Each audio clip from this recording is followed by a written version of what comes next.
Eso nos lleva a la propiedad de 30,000 pies cuadrados de Wayne en Encino. Durante más de 30 años, la mansión de John Wayne en Newport Beach se sintió como una bóveda sellada de la historia de Hollywood. Tras su muerte en 1979, la casa fue cerrada, sus pertenencias fueron guardadas y cientos de objetos personales desaparecieron de la vista pública. Fotografías, cartas, vestuarios, premios, utilería de películas, guiones, muebles, ropa y recuerdos privados permanecieron ocultos en almacenamiento. Entonces, en 2011, la bóveda finalmente se abrió. Más de 700 artículos de la vida y carrera de Wayne fueron revelados en una subasta, y lo que apareció no fue solo memorabilia de una celebridad, era una cápsula del tiempo de fama. Tensiones familiares, dinero, enfermedad, controversia y la compleja verdad detrás del hombre al que Estados Unidos llamaba el Duque. Pero antes de que aquellos objetos privados pudieran contar su historia, otro misterio ya había perseguido a Wayne durante décadas. ¿Cómo podía una de las mayores leyendas de Hollywood haber dejado una fortuna que parecía mucho menor de lo que la gente esperaba? La fortuna detrás de la leyenda. John Wayne murió el 11 de junio de 1979 en el Centro Médico de UCLA tras luchar contra un cáncer de estómago. Tenía 72 años. Para entonces era mucho más que un actor. Se había convertido en un símbolo de dureza, patriotismo, heroísmo del oeste y la masculinidad clásica de Hollywood. Sin embargo, cuando se valoró su patrimonio, muchas personas se sorprendieron. Su fortuna fue estimada en unos 6,85 millones de dólares en 1979, una cifra equivalente a decenas de millones en la actualidad. Para un actor que había participado en grandes producciones, poseía propiedades, coleccionaba objetos valiosos y había construido una de las imágenes más reconocibles del cine estadounidense, la cantidad parecía extrañamente modesta. El patrimonio sugería que gran parte de su riqueza ya había sido gastada, transferida, invertida o inmovilizada en activos que no se reflejaban completamente en el proceso sucesorio. Una pista era su amado yate Wild Goose. En otro tiempo había sido un dragaminas de la Segunda Guerra Mundial antes de convertirse en el refugio privado de Wayne. Poco antes de su muerte lo vendió por $750,000, lo que añadió aún más misterio sobre lo que realmente dejó atrás. La mansión que se convirtió en una cápsula del tiempo. Wayne compró su casa de Newport Beach en 1965 y vivió allí hasta su muerte. Desde la calle parecía relativamente sencilla, pero por dentro conservaba la atmósfera de una figura gigantesca de Hollywood que buscaba tranquilidad y privacidad frente al mar durante sus últimos años. La casa tenía vistas a Balboa Island y le ofrecía el estilo de vida costero que tanto amaba. Antes de Newport Beach, había sido propietario de un rancho en Encino y de otros intereses inmobiliarios. En una ocasión bromeó diciendo que comprar en Newport Beach temprano había sido una decisión inteligente, porque más adelante ni de broma podría haberlo pagado. Tras su muerte, la casa de Newport Beach se vendió por $5,5 millones en 1980. Pero la parte más valiosa de la historia no era solo la vivienda, era lo que permanecía en su interior. Su familia guardó sus pertenencias bajo llave y el público no pudo ver la colección privada completa hasta décadas después. La subasta que abrió la bóveda. En octubre de 2011, más de 700 artículos relacionados con John Wayne salieron a subasta en Los Ángeles. De repente, los admiradores y coleccionistas tuvieron acceso a objetos que habían permanecido ocultos desde 1979. La venta incluía vestuarios, guiones, premios, cartas, libros, fotografías, muebles, ropa, utilería y objetos cotidianos de su hogar. Algunos de ellos mostraban cómo trabajaba Wayne. Su guión de The Horse Soldiers tenía páginas dobladas que marcaban escenas completadas, revelando a un actor disciplinado que consideraba el cine un trabajo serio. Luego llegaron las piezas que rompieron récords. Su boina verde de The Green Berets se vendió por $179,200. Su sombrero vaquero de Big Jake y The Cowboys alcanzó los $119,500. Su globo de oro por True Grit se vendió por $143,400. Incluso su última licencia de conducir fue subastada por $89,500.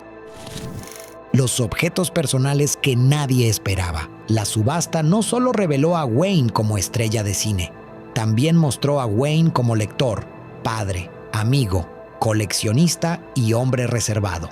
Sus libros reflejaban un interés por la historia y la estrategia militar, mientras que sus muebles y fotografías ofrecían una mirada a sus últimos años de vida. Un descubrimiento inesperado fue su colección de conchas marinas. Para un hombre recordado como vaquero, soldado y pistolero, aquellas conchas mostraban un lado más sensible. Otro objeto importante fue un retrato de Wayne realizado por el artista John Decker, que se vendió por $71,700. Wayne lo había conservado en su casa, lo que sugiere que tenía un significado personal para él. También había un rifle Winchester chapado en oro que Wayne había regalado a su amigo Bob Shelton. Se vendió por $113,315 y reflejaba su lado generoso. Estos objetos eran importantes porque complicaban la leyenda. Detrás de la fanfarronería, la voz profunda y la imagen del oeste, había un hombre que coleccionaba recuerdos, valoraba las amistades y vivía una historia mucho más humana. El testamento que dividió a la familia. Cuando el testamento de Wayne se hizo público, provocó un intenso drama. La mayor sorpresa fue que no dejó nada directamente a su tercera esposa, Pilar Payette. Se habían casado en 1954 y siguieron legalmente casados hasta su muerte, pero se habían separado en 1973. Al final de su vida, Wayne convivía con su secretaria y pareja, Pat Stacy. La mayor parte de su patrimonio fue destinada a sus 7 hijos. Aunque él y Pilar nunca se divorciaron, el testamento sugería que emocional y económicamente el matrimonio ya había terminado. Las tensiones no desaparecieron. En 2010, la hija de Wayne, Aisa, demandó a su hermano Ethan y a John Wayne Enterprises por su participación en la compañía. La disputa demostró que el nombre de Wayne no era solo un legado familiar. También era un negocio construido alrededor de licencias, imagen, recuerdos coleccionables y control, de Marion Morrison a John Wayne. Antes de convertirse en John Wayne, nació como Marion Robert Morrison el 26 de mayo de 1907 en Winterset, Iowa. En 1914, después de que el negocio de su padre fracasara, la familia se trasladó a Glendale, California. Allí, Marion recibió el apodo de Duke debido a su perro Airedale Terrier, que también se llamaba Duke. Los bomberos de la zona veían al niño y al perro juntos tan a menudo que comenzaron a llamarlos Big Duke y Little Duke. A Marion le gustó el apodo y lo conservó toda su vida. Originalmente, Wayne no tenía previsto dedicarse al cine. Le apasionaba el fútbol americano y obtuvo una beca para la Universidad del Sur de California en 1925. Pero un accidente practicando body surf le lesionó el hombro, le costó la beca y lo empujó hacia los estudios Fox, donde trabajó como utilero por $35 a la semana. Allí conoció al director John Ford, quien ayudó a transformar a Marion Morrison en John Wayne, el papel que convirtió a Duke en una estrella. Los primeros años de la carrera de Wayne fueron difíciles. Entre 1930 y 1939 apareció en más de 80 westerns de bajo presupuesto. Algunas producciones se realizaban de forma rápida y barata y Wayne tenía dificultades económicas. Hubo momentos en los que incluso consideró abandonar la actuación. Todo cambió con Stagecoach en 1939. El estudio quería una estrella más grande, pero John Ford insistió en contratar a Wayne. Wayne interpretó a Ringo Kid, un forajido con un código moral, y su aparición en pantalla se convirtió en uno de los momentos más icónicos del cine del oeste. Stagecoach recibió 7 nominaciones al premio de la Academia y ganó 2. Wayne cobró apenas $3,700, pero la película lo transformó en una gran estrella. Desde ese momento se convirtió en el rostro del western estadounidense.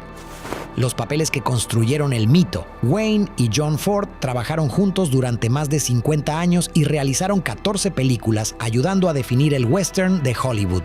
Su colaboración más famosa, The Searchers, fue ignorada por los Oscar, pero hoy se considera una de las mejores películas estadounidenses jamás realizadas. La primera nominación al Oscar de Wayne llegó por Sands of Iwo Jima en 1949. Su proyecto soñado fue The Alamo en 1960. Wayne arriesgó su propia fortuna para financiarla, hipotecando su casa, sus coches y su barco. La producción costó alrededor de $12 millones y obtuvo 7 nominaciones al Oscar, pero no logró recuperar su enorme inversión. Wayne finalmente ganó el premio de la Academia por True Grit en 1970. Interpretó a Rooster Cogburn, un marshal federal tuerto de Estados Unidos. Algunos críticos creían que el premio reconocía toda su carrera más que una sola actuación, y el propio Wayne admitió después que le parecía un premio a toda una trayectoria. Su última película fue The Shootist en 1976. Contaba la historia de un pistolero envejecido que moría de cáncer, reflejando de forma muy cercana la propia vida de Wayne. La película se sintió como una despedida. Incluso al final, Wayne protegió el código por el que siempre había vivido su imagen en pantalla: amor, enfermedad y dolor privado.